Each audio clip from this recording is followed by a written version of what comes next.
Cortázar, estábamos escuchando a Charlie Parker, porque bueno, el día que fallece Charlie Parker, es un detalle esto que, digamos, sirve para explicar la cortina. Digo, buenas tardes para todos. Buenas tardes, Primero, maestro. arranqué con todo porque me entusiasmó la música del propio Charlie Parker. Se levanta Cortázar esa mañana, se enteró que se había fallecido Charlie Parker y escribe un cuento fantástico que se llama El Perseguidor, en donde define en una línea o en muy pocas palabras lo que es el jazz. Esto lo estoy tocando mañana, ¿no? Y en esa palabra, y en esas palabras, esa conjunción de palabras, intenta Cortázar definir lo que es el jazz, uno de los mejores géneros de la música del mundo. Bueno, 110 años de su nacimiento, Diego. La rayuela, los cronopios, sus palabras, creo que cada uno de nosotros podrá contar o narrar íntimamente qué pasa con la obra de Cortázar, que hoy, 26 de agosto, nació en Ixelles, un municipio del sur de Bruselas, en Bélgica. Es un escritor argentino, nacido en Bélgica, pero fallecido hace 40 años en París. Una historia rara, ¿no? Historia de cronopios, de famas, una rayuela enredada por el origen, las lealtades y sus fronteras, un documento argentino, una ciudadanía díscola rebelándose al fascismo, a la persecución, al exilio y a la muerte. Julio Cortázar nació un día como hoy, una buena excusa para contar una breve historia de los tiempos donde las celebridades de aquel tiempo contemporáneo eran los intelectuales, los famosos, los que nosotros de alguna manera interactuábamos al menos con su obra, con su vida, los que elevaban la vara del lenguaje, la vara de la fantasía, la vara de la producción cultural. Si fuéramos inmortales, hoy tendría que soplar 110 velitas. Obviamente que Cortázar maldiciendo los regalos a los cuales deberá atender. Yo sé muy bien que un escritor no llega nunca a escribir lo que él quisiera escribir. Un libro más es en cierta medida un libro menos en ese camino para irte acercando al libro final y absoluto que nunca escribes, porque te mueres antes, ¿no? Son las etapas de eliminación de lo superfluo en alguna medida para llegar a lo absoluto. Nació en Bélgica, en un pueblito invadido por los alemanes en aquella mañana del verano europeo de 1914. Su familia de chico le decía Cocó, padres argentinos, funcionarios consulares en Bruselas. Después se afincó con el tiempo en Banfield, con su familia, con una tristeza frecuente, según confesaba. El escritor empezó a publicar cuando tenía 30 años algunos poemas, después llegó Bestiario, su primer libro de cuentos, siguieron muchos más. Historias de cronopios y famas, la gran novela Rayuela, ensayos políticos, poemas, una obra enorme y cautivante. No estaba dispuesto a publicar cuentos que tenían fallas de estilo, cuentos que eran flojos en definitiva, y no los publiqué. Ya en esa época yo sentía que si tienes alguna cosa que decir y no la dices con el exacto y preciso lenguaje con que tiene que ser dicha, pues de alguna manera no la dices o la dices mal. Cortázar en algún tiempo hasta se sintió amigo del Che, de la Revolución Cubana.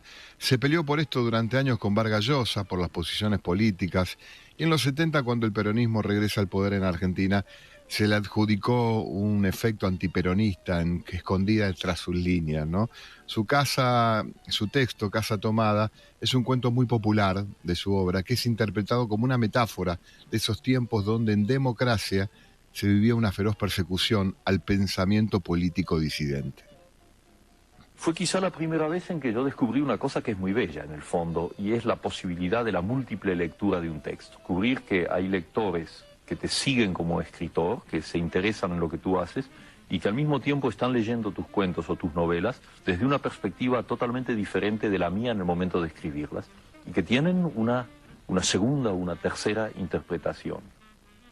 Sobre esas diferentes interpretaciones, Cortázar explicó cómo nace el cuento Casa Tomada, un cuento que aún hoy es expuesto como el pánico a ser perseguido y expulsado por pensar distinto a los gobiernos, algo que su generación vivió en carne propia. Eso es el resultado de una pesadilla. Yo soñé ese cuento, algo que no se podía identificar me desplazaba poco a poco a lo largo de las habitaciones de una casa hasta echarme a la calle. Es decir, que había esa sensación que tienes en las pesadillas, en que es el espanto total, sin que nada se defina. Es simplemente el miedo en estado puro. Y en ese momento me desperté antes de salir a la calle. Y me acuerdo muy bien que inmediatamente me fui a la máquina de escribir y escribí el cuento de una sentada. Una pesadilla en medio de la noche cuando la Argentina, con la AAA a cuestas del gobierno de Isabel Perón, perseguía a los comunistas y a los zurdos. Leer con el deseo lector palabras escritas por otro, darle un sentido y embanderar en esos párrafos nuestras propias ideas. Ahora, esa interpretación de que quizá yo estaba traduciendo mi reacción como argentino frente a lo que sucedía en la política, no se puede excluir. Es perfectamente posible que yo haya tenido esa sensación que en la pesadilla se tradujo de una manera fantástica, de una manera simbólica. Su padre, el padre de Cortázar, abandonó el hogar cuando era muy pequeño. Cortázar el niño se asumía a la tristeza y a la soledad. Pasó mucho tiempo encerrado, leyendo, solo y sin amigos.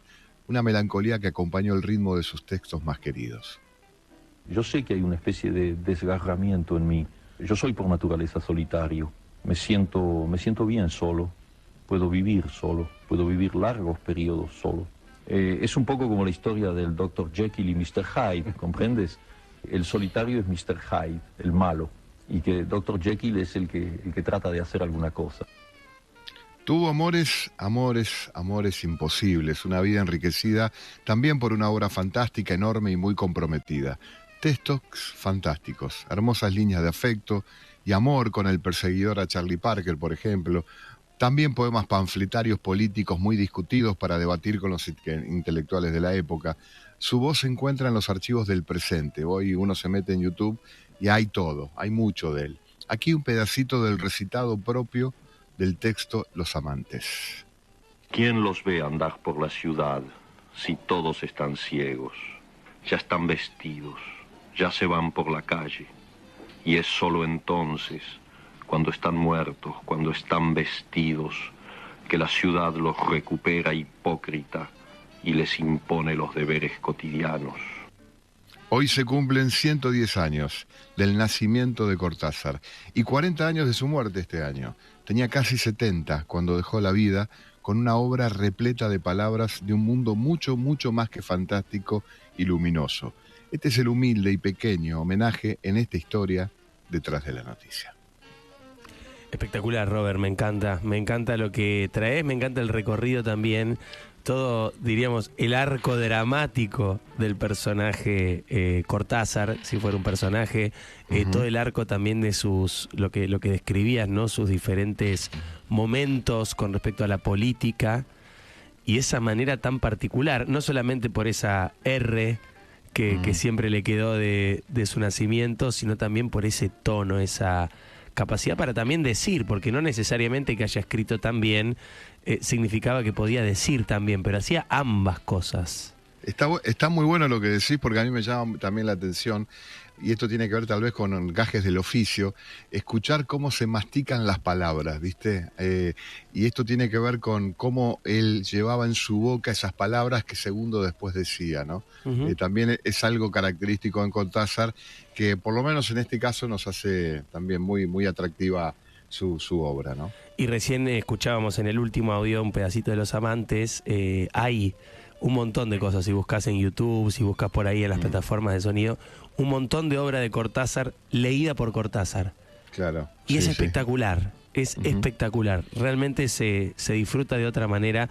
Incluso, bueno, el famoso capítulo 7 de Rayuela está leído por Cortázar, es bárbaro también, porque tiene todas esas palabras que en realidad no significan nada, pero que se entienden igual, contadas por él, dichas con esa intención con las que las puso ahí.